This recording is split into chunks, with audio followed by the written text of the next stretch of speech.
வெண்முரசு. காண்டீபம் 38. பகுதி 5. தேரொட்டி 3. வாசிப்பது சந்தீப். பின்னிரவில் இருளுக்குள் விழித்துக் கொண்டபோதுதான் துயின்றிருப்பதையே அர்ஜுனன் அறிந்தான். அவனை எழுப்பியது மிக அருகே கேட்ட யானையின் பிளிரல். கை நீட்டி தன் வில்லை தொட்டதுமே எழுந்து கொட்டகையின் சிறு சாளரம் வழியாகவே வெளியே நோக்கினான். யானை மிக அருகில் இருப்பதை மூக்கால் அறிந்தான். மட்கிய தழையை கொதிக்கச் செய்வது போன்ற மணம். உடன் கலந்த உப்புச் சிறுநீர் மணம். ஆனால் இருளில் அதன் உரு தெரியவில்லை. கூர்ந்து நோக்கிக் கொண்டிருக்கும்போது யானை மிக அருகே மீண்டும் பிளிறியதை கேட்டான். அவன் நோக்குவதை அது அறிந்துவிட்டது என்பதை உணர்ந்தான். அதன் காலடியோசை கேட்கவில்லை. இருளுக்குள் முகில்குவை போல அது மிதந்து அலைகிறது போலும். அதன் கரிய நிழல் உருவம் இருளுக்குள் இருளென சென்றபோதுதான் அது அத்தனை அருகில் இல்லை என அறிந்தான். பெரிய பிடியானை. அதற்குப் பின்னால் அதன் பின்னங்காலை தன் சிறிய துதிக்கையால் தொட்டு விளையாடிச் செல்லும் யானை குழவியைக் கண்டான். குழவி இருக்கிறதென்றால் அது சற்று பெரிய மந்தைதான். அப்பால் இருந்து இரு பெரும் தந்தங்கள் மட்டும் இருள் கிழித்து வந்தன. களிறு இருக்கிறது, அப்படியென்றால் கருக்கொண்ட யானைகளும் உள்ளன. அவன் விழிகள் மென்மையான தூரிகை புழுதிப் படலத்தை விலக்குவது போல இருளை நீவி நீவி அகற்றின. இருளின் மைப்படலத்திற்குள் துழாவிச் சென்று களிரின் வான்வெளிம்பு கோட்டை தொட்டு வரைந்தெடுத்தன. துதிக்கை நீட்டி வந்த களிறு குட்டியின் முதுகை தொட்டு சற்று முன்னால் தள்ளியது. மூச்சு சீறிய துதிக்கையை அவனை நோக்கி வளைத்து அவன் அங்கே நின்றிருப்பதன் மணத்தை அறிந்து வயிற்றுக்குள் மெல்ல உருமியது. விழிகள் மேலும் மேலும் தெளிய யானைக் கூட்டத்தை நன்கு கண்டான். 12 யானைகள் இருந்தன. 8 பிடியானைகள். ஒரு களிறு. எஞ்சியவை கன்றுகள். அப்பகுதி எங்கும் செறிந்து கிடந்த உயரமான தாழிப்புற்களை துதிக்கை சுழற்றி பிடுங்கி கால் தூக்கி அடித்து வேர்மண்கடைந்து வாயில் செருகி தொங்குதாடை ஊறிவழிய செவிப்பள்ளம் அசைய மென்றன. சருகு அரைப்படுவது போல அந்த ஒலியை கேட்க முடிந்தது. மண்பற்று நின்ற வேர்ப்பகுதியை வாய்நுனியாலேயே நறுக்கிக் கீழே உதிர்த்தன. 2 யானைகள் கொட்டகையின் பின்புறம் அடுமனைச் சாம்பல் குவிந்திருப்பதை அறிந்து துதிக்கையால் அவற்றை அளைந்து அள்ளி தங்கள் மேல் போட்டுக் கொண்டன. கொட்டப்பட்ட எஞ்சிய உணவிலிருந்த குப்பையை துதிக்கையால் கிளறி அதிலிருந்த உப்பை மண்ணுடன் அள்ளி வாய்க்குள் வைத்தன 2 யானைகள். குட்டிகள் முண்டியடித்து அந்தச் சாம்பலை அன்னையரின் துதிக்கையிலிருந்தே வாங்க முயன்றன. அவன் யானைகளை நோக்கி நின்றிருந்தான். அவை தன்னுள் நிறைந்திருந்த இருளுக்குள் எங்கோ இருந்து எழுந்து வந்தவை போல, இருளுருவாக உள்ளே உறைவனவற்றின் பருவடிவம் போல. ஆனால் அப்படி நோக்கி நின்று கொண்டிருந்தபோது வெகு நாட்களுக்குப் பின் தன் இருப்பு தித்தித்திருப்பதை உணர்ந்தான். அக்காட்சி எதனுடனும் தொடர்பு கொள்ளவில்லை. எனவே எப்பொருளும் கொள்ளவில்லை. முழு மகிழ்ச்சி என்பது உடனே எழும் நினைவுகளுடன் இணையாத அழகிய காட்சியால் ஆனதுதானா? இருத்தல் என்பதன் தூய இன்பத்தை அது காட்டுகிறது. இன்பங்களில் தலையாயது உள்ளேன் என்று உணர்வதே உயிரின் முதல் பேறு. காற்றில் எழுந்து களியாடும் சிறு புட்கள், கிளைகள்தோறும் தாவும் குரங்குகள், சிறகு ஒளிர சுடரும் ஈக்கள், நெளிந்து துவளும் புழுக்கள் என ஒவ்வொன்றும் அதை கொண்டாடிக் கொண்டிருக்கின்றன. ஒருவேளை அவை இவ்வெண்ணங்களை அடையாமல் இருக்கலாம். அல்லது அவை அடையவில்லை என்று எவர் கண்டார்? இருக்கிறேன் என்ற உணர்வை தித்திப்பு என்று அவன் தன் வலது தோளில், பின்பு நெற்றியில், பின்பு புறங்கழுத்தில் உணர்ந்தான். அதை நோக்கி சித்தங்குவிக்க உடல் ஒரு நாவன மாறி அந்த இன்சுவையை உணர்வது போல் இருந்தது. உடல் அதில் நெளிந்து துழாவியது. தித்திப்பு. அச்சொல்லுடன் அவன் சித்ராங்கதையை நினைவு கூர்ந்தான். நுரையடங்குவதில் உவகை அணைந்து நெஞ்சு இனிய ஏக்கம் ஒன்றால் நிறைந்தது. ஏன் என்று எண்ணினான்.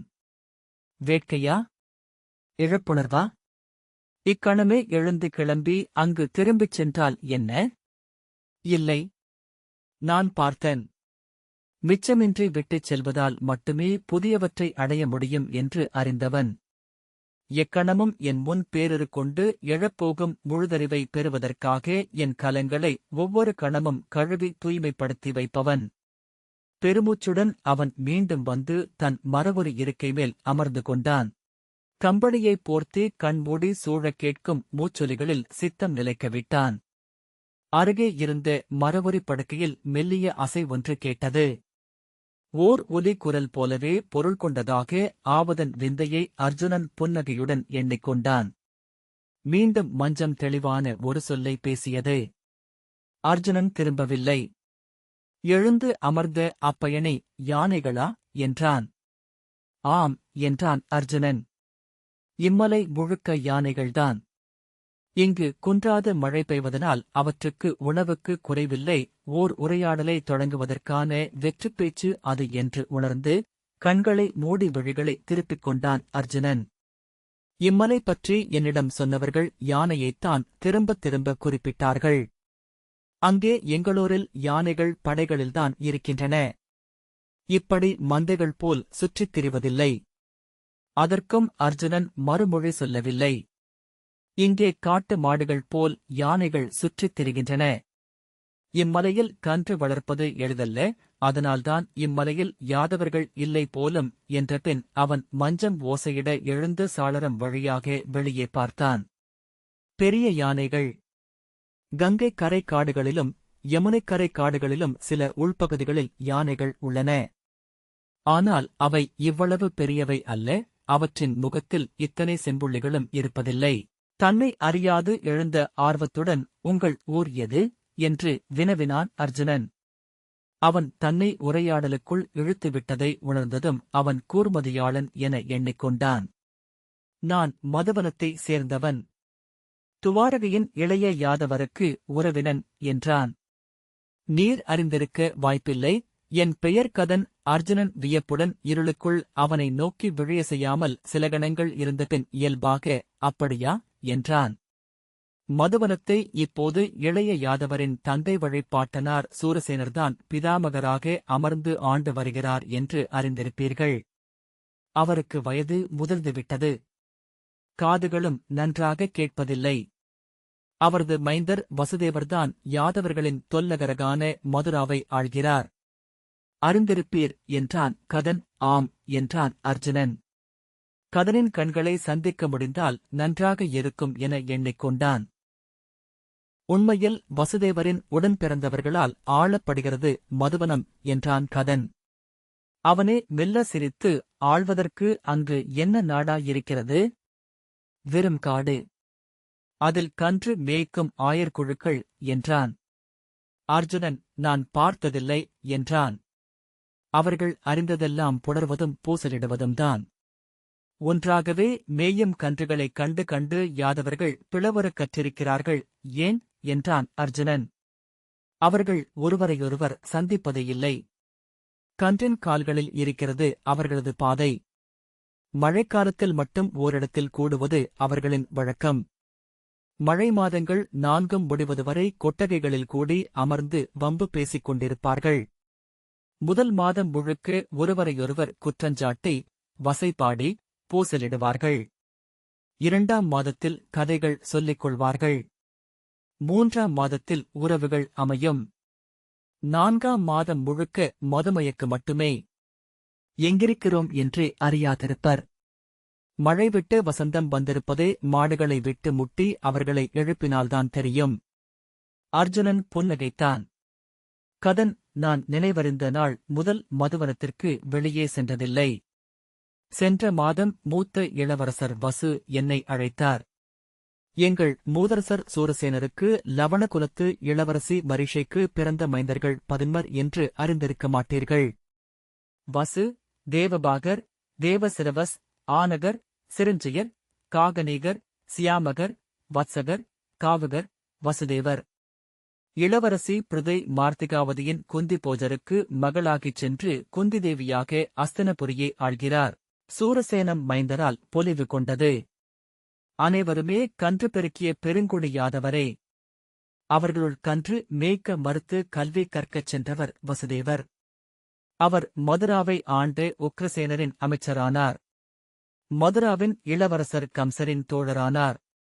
கம்சரின் தங்கை தேவகியை மணந்து இளைய யாதவரை பெற்றார் என்றான் கதன். அவரது முதல் மனைவி ரோகிணியின் மைந்தர் பலராமர் இன்று யாதவர்களின் தலைவர். சூரசேனரின் முதல் மைந்தர் வசுவே தந்தைக்கு நிகரென அமர்ந்து இன்று மதுவனத்தை ஆள்கிறார். வசுவை அறிந்ததில்லை என்றான் அர்ஜுனன். ஆம், காடு விட்டு ஊருக்குள் வருவதை வெறுக்கக்கூடியவர் அவர். அரச முறைகளோ செம்மொழியோ அவருக்குத் தெரியாது. அவரது துணைவியரான கிருபையும் சுபையும் சத்ரையும் கணவதியும் காட்டில் கன்றோட்டும் இளைய யாதவ பெண்கள்.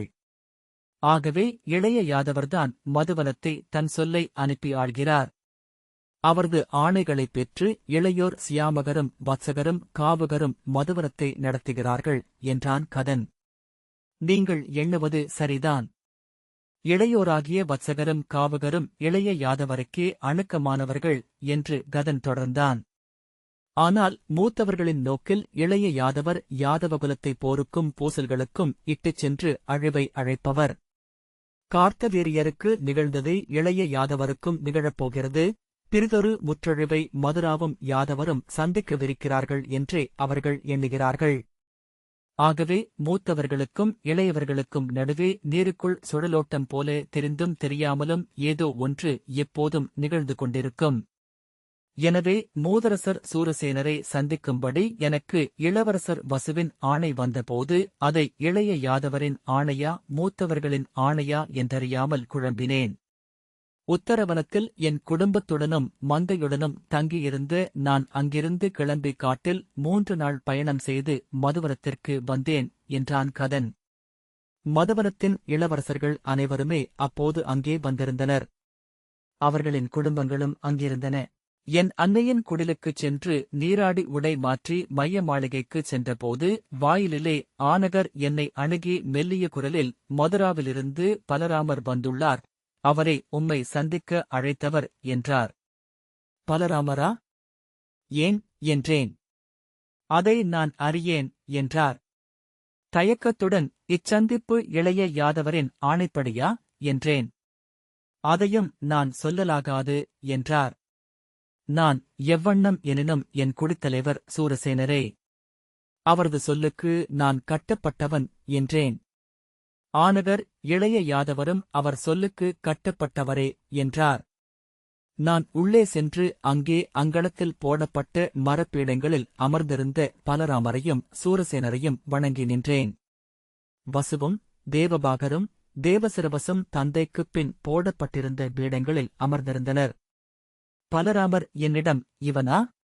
இவனைப் பார்த்தால் அறிவுள்ளவன் போல் தோன்றவில்லையே என்றார். எனக்கு சினம் எழுந்தது என்றாலும் அடக்கிக் கொண்டு சூரசேனரை நோக்கினேன். சூரசேனர், நம்மில் செம்மொழி நன்கு பேசக்கூடியவன் இவன் ஒருவனே என்றார். பின்பு என்னை நோக்கி, இளையோனே, இவன் ஒரு மங்கலச் செய்தியுடன் வந்துள்ளான் என்றார். நான் நன்மங்கலம் என்றும் உள்ளதல்லவா என்றேன். ரோகிணியின் மகள் சுபத்திரைக்கு மணம் நிகழ்த்த குடிகூடி முடிவு எடுத்துள்ளனர். நாள் முடிவு செய்ததும் நீ சென்று அச்செய்தியை அஸ்தினபுரிக்கும் இந்திரபிரஸ்தத்துக்கும் முறைப்படி அறிவிக்க வேண்டும் என்றார். நான் தலைவணங்கி ஆணை என்றேன். ஆனால் என் நெஞ்சு படபடக்கத் தொடங்கியது. அவர்களே அந்த மணவினைச் செய்தியின் விரிவை சொல்லக்கூடும் என்று நான் எண்ணினேன். க்ஷத்திரிய அரச முறைப்படி மணத்தன்னேற்பை நிகழ்த்த வேண்டும் என பலராமன் எண்ணுகிறான். ஆனால் அதில் அஸ்தினபுரியின் அரசனும் இவரது முதல் மாணவனுமாகிய துரியோதனன் வெல்ல வேண்டும் என்றும் விழைகிறான். எனவே கதைப்போரையே தேர்வு முறை செய்யலாம் என்று கருதுகிறான் என்றார் சூரசேனர். நான் திகைத்துப் போனேன். ஏன் என்றான் அர்ஜுனன். கதைகளை கேட்டிருந்தால் நீர் அறிந்திருப்பீர். மழைக்கால அருகம்புல் என பெருகிக் கொண்டிருக்கிறது யாதவர் குலம். செல்வமும் புகழும் வெற்றிகளும் சேர்ந்து வந்து கொண்டிருக்கின்றன. இன்று எங்கள் குலத்தின் மையங்களென சூரசேனரும் வசுதேவரும் ஆகியுள்ளனர். சூரசேனரின் 10 மைந்தர்களில் மூத்த 9 பேரும் யாதவ குடிகளிலேயே மணம் புரிந்து 87 இளவரசர்களைப் பெற்றுள்ளனர். அவர்களெல்லாம் இன்று தூள் பெருத்த இளையோராகியிருக்கிறார்கள் என்று கதன் சொன்னான். வசுதேவர் எங்கள் குலத்தில் உதித்த பெரும் சான்றோர்களில் ஒருவர். குலப்பாடகர்கள் அவரை முதற் பிரஜாபதியாகிய கசியபரின் மானுட வடிவம் என்கிறார்கள். கசியபரின் துணைவியாகிய அதிதியும் சுரசையும்தான் இப்புவியில் ரோகிணியும் தேவகியுமாக பிறந்து அவருக்கு துணைவியரானார்கள் என்பது எங்கள் குலப்பாடகர்களின் சொல். வசுதேவரின் முதல் துணைவியாகிய ரோகிணி எங்கள் விருஷ்ணை குலத்தைச் சேர்ந்தவர். பௌரவ குடியில் பிறந்தவர். சுஷமம் என்னும் யாதவர் பாடியை ஆளும் உத்தவரின் மகள். பௌரவியாகிய அவருக்கு சாரணர், தூர்த்தரர், தாமர், பிண்டாரகர், மகாஹனு என்னும் மைந்தர்கள் பிறந்தனர். அவர்களுக்குப் பின் பிறந்தவர் பெரும் தோள் கொண்டவரான பலராமர். முதல் ஐவரும் பௌரவ குடிக்கு உரியவர்கள் என்பதால் அவர்கள் ரோகிணியின் தந்தை உத்தவரின் பொறுப்பில் சுஷமத்திலேயே வளர்க்கப்பட்டார்கள். அவர்கள் உத்தவருக்கு நீர்க்கடன் செலுத்தும் முறை கொண்டவர்கள் என்பதனால் அவர்களுக்குப் பின் பிறந்த பலராமரே வைதிக முறைப்படி வசுதேவரின் முதல் மைந்தர். உத்தவரின் வைதிக மைந்தர்களாக அவர்கள் ஒவ்வொருவரும் 1000 பசுக்களுக்கு உரிமையானவர்களாக காடுகளில் நிறைவுற்றிருக்கிறார்கள். 6வது மைந்தர் பலராமர் இளைய யாதவரின் தோழராகவும் காவலராகவும் கோகுலத்தில் வளர வேண்டும் என்பது கம்சரின் சிறையில் இருந்த வசுதேவரின் ஆணை. அவ்வண்ணமே ரோகிணி மதுவனத்தில் இருந்து கிளம்பி கோகுலத்திற்குச் சென்று வாழ்ந்தார். இளையோர் இருவரும் சென்று கம்சரைக் கொன்று மதுராவை வென்றபோதுதான் அவர் தன் துணைவருடன் மீண்டும் இணைந்தார். வசுதேவர் உக்கிரசேனரின் இளையவர் தேவகரின் மகளும் கம்சரின் தங்கையுமான தேவகியை மணந்ததை அறிந்திருப்பீர். அவரது வயிற்றில் பிறந்த 8 குழந்தைகளில் இறுதியானவர் இளைய யாதவர். மதுராவை மீட்டு வசுதேவர் அரசராக ஆனபோது பட்டத்தரசியாக ரோகிணியும் இளைய அரசியாக தேவகியும் அமர்ந்தனர். முடிசூடியமர்ந்த பின் ரோகிணிக்குப் பிறந்தவர் சுபத்திரை. தேவகிக்கு விஜயர், ரோஜமானர், வர்த்தமானர், தேவலர் என்னும் மைந்தர்கள் பிறந்தனர். வசுதேவர் அதன் பிறகு மேலையாதவ கொடியான சீதர்களின் இளவரசி விருகாதேவியை மணந்து அகாவாதர், மந்தகர் என்னும் 2 மைந்தரைப் பெற்றார். கீழ்யாதவ கொடியான சப்தமர்களை வென்றபோது அவர்களின் இளவரசியாகிய சப்தமி தேவியை மணந்தார். அவளுக்குப் பிறந்தவர் ரேவதர். பின்னர் வனவணிகர் குலத்து உதித்த செராத்தாதேவி என்னும் பெண்ணை மணந்து கௌசிகன் என்னும் இளவரசனை பெற்றார். இறுதியாக அங்க நாட்டு இளவரசி சுதந்தரையை மணந்து கபிலரையும் வேசர நாட்டு இளவரசி ஜனாவை மணந்து சௌபத்ரர், அஃபவர் என்னும் 2 மைந்தரையும் வசுதேவர் பெற்றார். வீரரே, இன்று நிகரற்ற வீரர்களால் நிறைந்துள்ளது மதுராபுரி என்றான் கதன். இத்தனை மைந்தர் யாதவர்களில் இதுவரை பெருகியதில்லை. இவர்கள் அனைவருமே போர்க்கலை பயின்றவர்கள், நாடாளும் விருப்புள்ளவர்கள். இளவரசர் பெருகுவது காட்டில் புலி பெருகுவது போல என்று கதன் தொடர்ந்தான். அவை ஒன்றை ஒன்று எதிரி எனக் கொள்ளும். மதுராவிலும் மதுவனத்திலும் வலுவான உளப்பூசல் என்றும் ஓடிக்கொண்டிருக்கிறது. வசுதேவரின் மைந்தர்கள் இளைய யாதவரை தங்கள் உடன்பிறந்தோர் என்று மட்டும் எண்ணவில்லை, தங்களுக்குரிய புகழையும் தான் சூடிக்கொள்பவர் என்றும் எண்ணுகின்றனர். மதுவனத்தின் இளவரசர்களும் மைந்தர்களும் இளைய யாதவருடன் உளப்பிரிவு கொண்டிருக்கிறார்கள். எங்கும் இது வெளித்தெரிவதில்லை. யாதவராகிய நாங்கள் அறிவோம் என்றான் கதன். பிறருக்கு பூசல் ஏதும் தெரியாது. ஒரு குடியவையில் மிகச்சிறிய செவிச்செய்தியாக அது வெளிப்படும். அது மிகச்சிறிய செய்தி என்பதாலேயே அனைவராலும் கூர்ந்து நோக்கப்படும். கூர்ந்து நோக்கப்படும் என்பதாலேயே உள்ளங்களில் பெருகி என்றும் நினைவில் வாழும். ஒன்று பிறிதொன்றை வளர்க்கும். பகைமைக்கு மட்டும் ஒரு பண்புள்ளது. அது தனக்குத் துணையாக பிறிதொன்றை கண்டுகொள்ளும். தன்னைத்தானே மாலையென தொகுத்து இறுகி கோட்டையென வளர்ந்து சூழும். சென்ற முறை யமுனை நதிக்கரையின் பெருவிருந்தின் போது சூரசேனர் மந்தர மலைக்கு படைத்த பலியுணவை தன் மைந்தர்களுக்கு பகிர்ந்தளித்த போது 7இல் ஒரு பங்கை வசுதேவர் பெற்றார். அதில் 18இல் ஒன்றை ஒவ்வொரு இளவரசரும் பெற்றனர். இளைய யாதவருக்கு 16வதாக அது அளிக்கப்பட்டிருக்க வேண்டும். ஆனால் அனைவரும் அவ்வுணவைப் பெற்ற பின்னர்தான் இளைய யாதவருக்கு அளிக்கப்பட்டது. புன்னகையுடன் அதை வாங்கி மும்முறை சென்னி சூடிய பின் அவர் உண்டார். அங்கே சூழ்ந்த அமைதியில் அவர் உண்ணும் ஒலியை கேட்டபடி யாதவர்கள் அனைவரும் வேறெங்கோ விழி திருப்பி அமர்ந்திருந்தனர். இளவரசர் சிலர் ஒருவரை ஒருவர் விழிநோக்கி புன்னகைத்தனர். அதைக் கண்டு என் நெஞ்சு நடுங்கியது. என்ன நிகழ்கிறது இங்கு என்று அருகே நின்ற ஆனகரிடம் கேட்டேன். யாதவர்களை பிறர் வெல்ல முடியாது. அவர்களே தங்களை தோற்கடித்துக் கொள்வார்கள் என்றார். ஒவ்வொருவரும் இன்று இளையவருடன் உள்ளோர போரிட்டுக் கொண்டிருக்கிறார்கள். ஏன்? இங்குள்ள ஒவ்வொருவரும் அறிவோம், நம் குலத்து உதித்த நிகரற்ற மாவீரர்களில் ஒருவர் இளைய யாதவர் என்றேன். அவரை ஒவ்வொருவரும் அறிந்திருக்கிறோம். அதுவே இவ்வுணர்வுகளை எழுப்புகிறது என்றார்.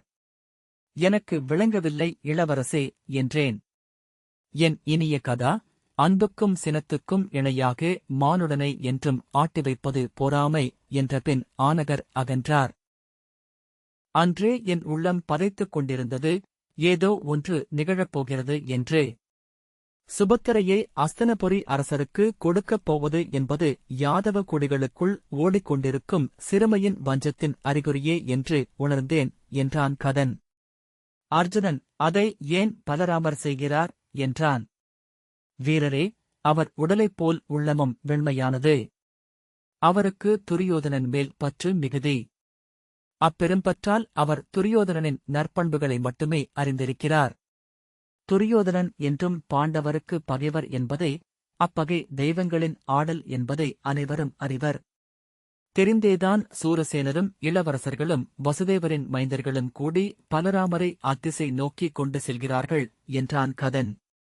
இளைய யாதவரின் விருப்பத்திற்குரிய இளையவளை துரியோதனர் மணப்பதென்பது அவருக்கு பெரும் தோல்வி என்பதை அவர்கள் அறிவார்கள்.